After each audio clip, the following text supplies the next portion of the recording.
Muito boa noite, mais uma vez obrigado por terem vindo. Meu nome é Leandro, eu faço parte do Grupo Espírita Lar da Caridade. E dentro das nossas séries de palestras, hoje vamos tratar do capítulo 2 do Evangelho, onde Jesus nos afirma que o reino dele não é deste mundo.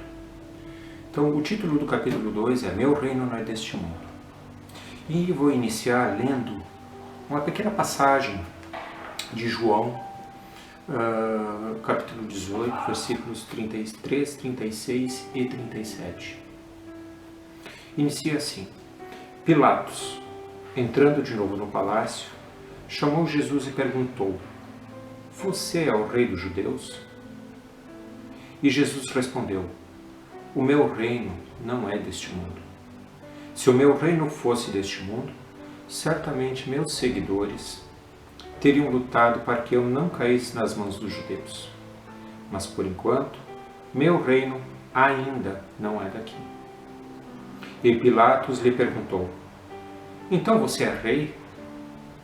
E Jesus lhe respondeu: Você está dizendo que eu sou o rei. Eu nasci e vim a este mundo para dar testemunho da verdade. E todo aquele que segue a verdade ouve a minha voz.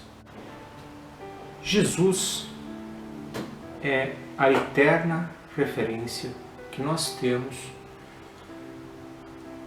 sobre o nosso verdadeiro propósito.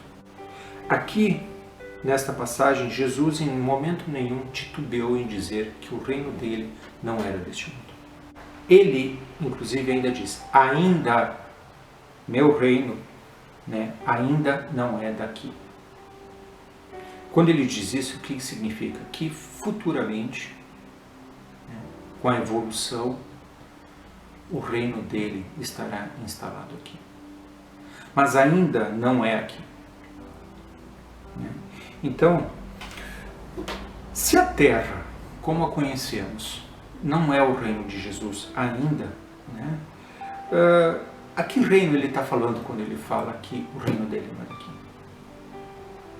É disto que trata o capítulo 2 do Evangelho segundo o Espiritismo.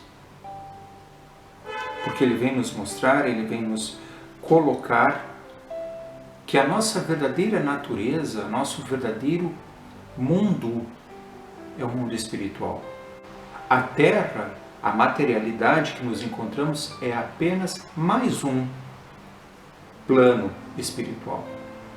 Mas a nosso reino ainda não é daqui. Por quê?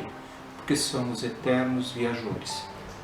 O espírito, assim que é criado, que começa a trabalhar a sua evolução, o espírito, quando é criado simples e ignorante, a partir deste momento começa uma grande viagem. A viagem de sua evolução. Para entendermos um pouquinho, vamos voltar na história. O cristianismo primitivo, quer dizer, os primeiros cristãos, aqueles que surgiram logo após Jesus ter voltado ao plano espiritual, aqueles primeiros cristãos, os cristãos primitivos, eles tinham uma ciência do que Jesus efetivamente estava falando. Eles sabiam que Jesus estava falando era dos planos espirituais. Que a vida do espírito, ela não se resume a essa vida material, e sim que após largar este corpo físico, que nada mais é do que uma veste carnal, o espírito continua a evoluir em outros planos da vida, num indo e vindo, retornando conforme a necessidade. Mas o que aconteceu? Com o tempo, o cristianismo foi deturpado, e o cristianismo, então, medieval, em função de diversas ideias pessoais, interesses escusos das pessoas que se diziam representantes do reino de Deus, acabou incutindo a ideia em nós espíritos, que muitos de nós reencarnaram diversas vezes durante a Idade Média, incutiram a ideia de desprezar e odiar o mundo material. Por que isso? Porque eles botavam que o mundo material era um vale de lágrimas, era um vale de sofrimento, nós vínhamos para cá e existíamos apenas para sofrer. Durante muito tempo, a religião oficial que dominou o mundo àquela época vendia a ideia de que precisávamos sofrer para sermos dignos desse reino. E na realidade, né, essa ideia ela teve o apogeu durante a Idade Média. Lá pelos idos de 1750, né, o advento do Iluminismo. E o Iluminismo nada mais foi do que o plano espiritual com espíritos já mais desenvolvidos, já mais elevados intelectualmente e moralmente, descer ao plano material justamente para dar um passo adiante, né? Acabar com a Idade das Trevas, como ficou conhecida. A Idade Média foi a Idade das Trevas em termos espirituais. Então, nesse momento que o Iluminismo surge em 1750, né, o conhecimento e a razão começaram a dissipar esta ideia de que a vida deveria ser de sofrimento, de tristeza. A alegria não poderia imperar. Então, o mundo deixa de ser um vale de lágrimas, de dores infernais e de sofrimento. Por que ele vem dissipar isso? Porque Deus não nos criou para sofrer. Deus nos criou para evoluirmos. O mundo que está posto onde nós trabalhamos, onde nós vivemos, onde nós nos materializamos como espíritos, que é o plano material, né?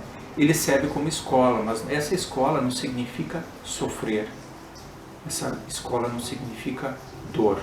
Nós temos que passar por experiências, né? E de acordo com as nossas obras, temos o retorno positivo ou negativo. Mas Deus não criou esse mundo, né? Não nos colocou aqui para o sofrimento, não nos atirou aqui para o sofrimento, Ele nos colocou aqui para aprendermos. Por quê? Durante muito tempo foi vendido Deus nos foi colocado como sendo um Deus vingativo. Se formos ler a Bíblia, nós vamos perceber que Deus foi vendido com a ideia de ser um Deus vingativo, né? E na realidade o que Jesus veio nos trazer é que Deus é amor, Deus é justiça, Deus é perdão, Deus é alegria de viver, né? Então, a pergunta é, qual o pai que jogaria seus filhos, o pai que é amor, que é justiça, né? Que pai seria esse que jogaria seus filhos para um eterno sofrimento? É isso que Jesus veio nos trazer àquela época, né? Então, em nenhum momento Jesus fez ou vendeu a ideia de Deus ser um pai desnaturado.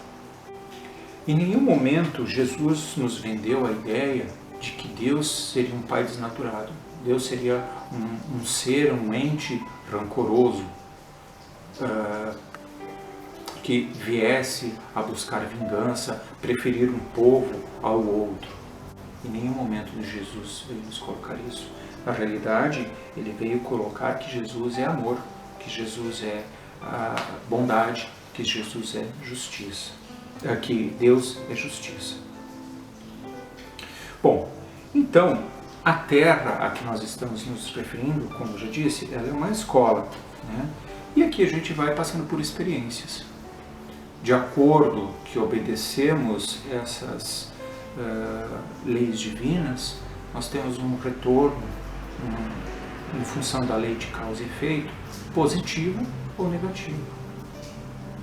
Nós consideramos que o retorno é negativo quando o que nos acontece em função dessa lei de ação e reação, de causa e efeito, ela vai contra as nossas ideias, ela vai contra o nosso querer. Mas se andássemos harmonizados com as leis divinas, se compreendêssemos as leis divinas, o retorno que nós teríamos seria retornos harmônicos, o que não acontece hoje. Mas Jesus, dentro daquela sua filosofia de exemplificar, de nos ensinar, ele veio nos trazer como nos comportarmos perante essas leis. Para quê?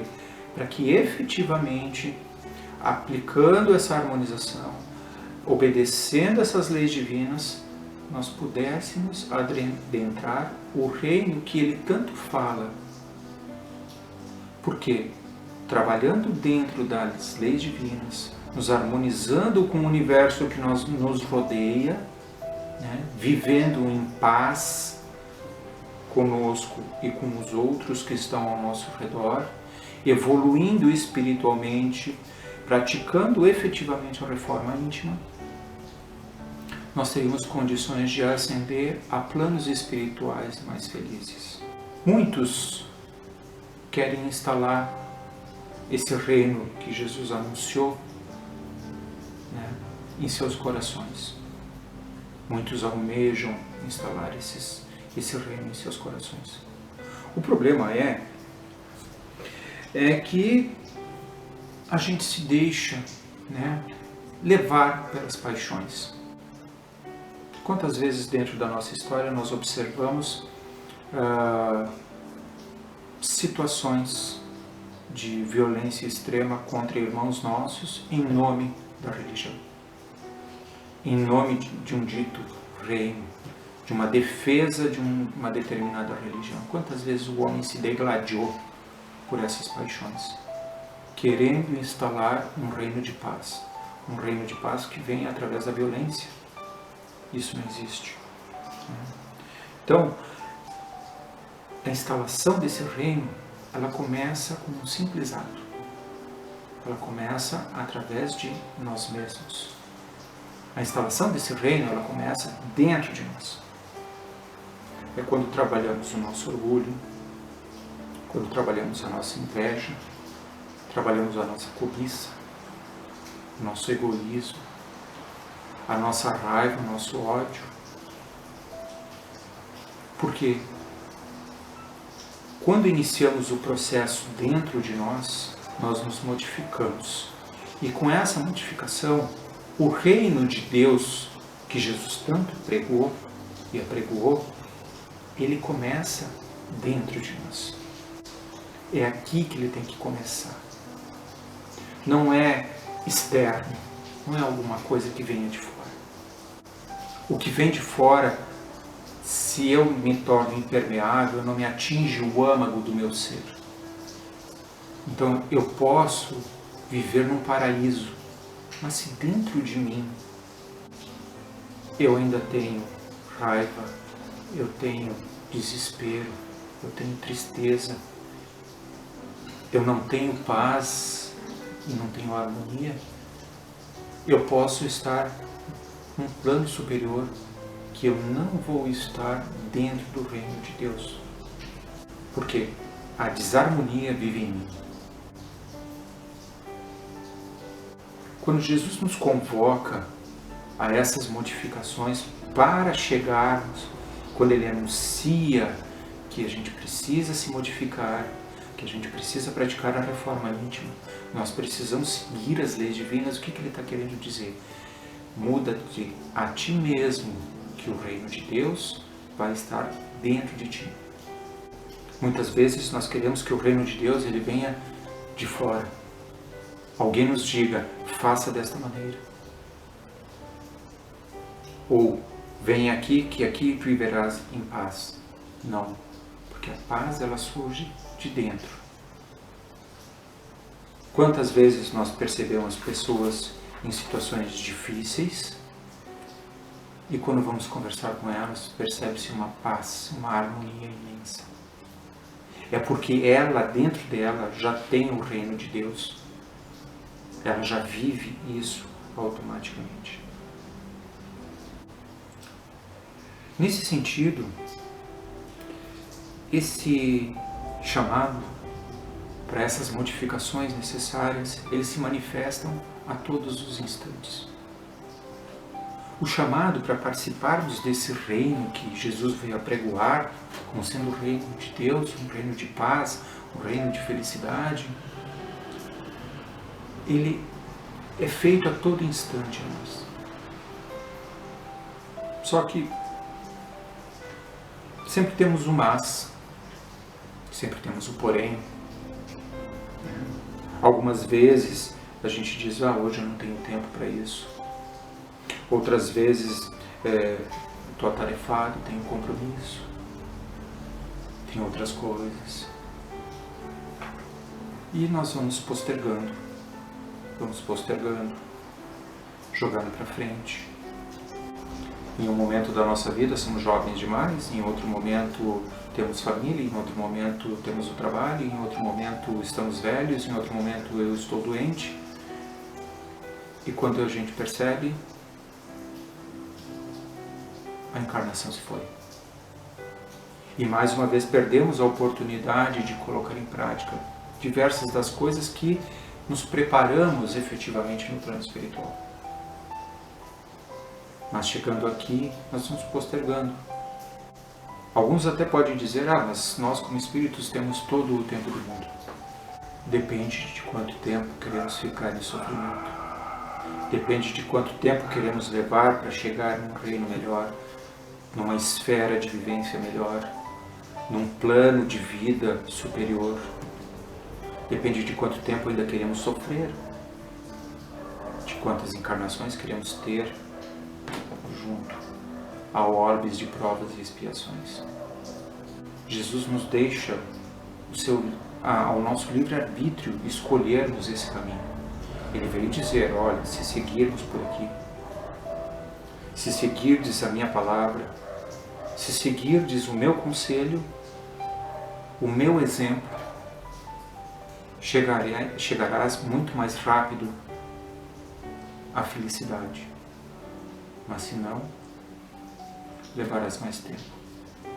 Então, nesse sentido, o que dá para fazer? O que dá para ser? O que nos faz feliz? A matéria me dá um prazer? Sim. A sensação me dá prazer? Sim. A companhia de pessoas me dá prazer? Sim. Mas a pergunta, o que eu tenho ao meu redor aqui, a matéria, eu sempre estará à minha disposição? Eu estarei aqui eternamente? Sempre que falamos, então, nesse mas, nesse porém, vamos nos lembrar de Joana de Ângeles, no livro Jesus e o Evangelho à Luz da Psicologia Profunda, no capítulo 2, que trata justamente do capítulo 2 do Evangelho. Ela colocou: o mas e o porém em relação a Jesus é o predomínio da sombra que paira nesta demorada infância psicológica, dos indivíduos como pessoas e das massas como agrupamentos. Esse mas, então, esse porém, que sempre estamos achando uma desculpa, agora não posso, agora tem aquilo, porém isso, porém aquilo, mas isso, mas aquilo, é a nossa sombra se manifestando, evitando que venhamos a evoluir. É a sombra coletiva se manifestando em nós, evitando que venhamos a evoluir. Nesse sentido, nós temos que ter a plena noção de que a mensagem de Jesus ela é bastante clara. Nós temos a necessidade de passar pela Terra. O nosso reino, o nosso mundo de felicidade não é aqui ainda. Aqui é uma escola, aqui é uma estação de aprendizado. Mas o nosso reino de felicidade não é daqui. Jesus nos disse que nós iríamos ter com Ele, neste reino de felicidade. Depende de nós quanto tempo vamos levar para chegar lá. Ele já está lá, nos esperando. Agora resta saber o quanto tempo nós queremos levar para chegar até lá. Então essa mensagem é bastante clara. Nós temos que passar pela Terra, Mas não devemos nos deixar aprisionar por ela, pela materialidade, né? Pelos sentimentos, pelas sensações que ela proporciona. Que tudo isso nos faz ficar cada vez mais presos a esta realidade, a esta materialidade, a este plano espiritual. Como eu já disse antes, a nossa materialidade é um dos planos espirituais. Depende só de nós, então, ficarmos presos aqui ou demorarmos mais tempo nessa estação de aprendizado do que em outras. Neste momento, então, vou pedir, então, vamos fechar os nossos olhos,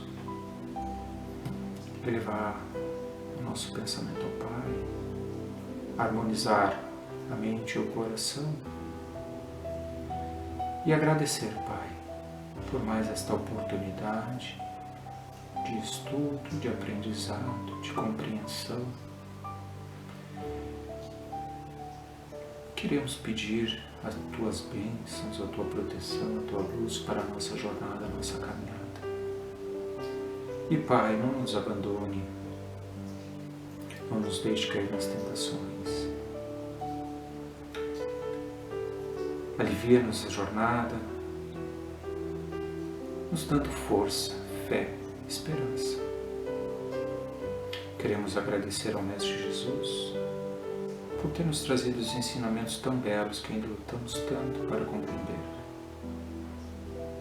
Agradecer aos nossos amigos do plano espiritual que aqui nos acompanham, nos intuindo, nos orientando e nos protegendo. Obrigado, Pai. Que a paz esteja com todos e uma boa semana.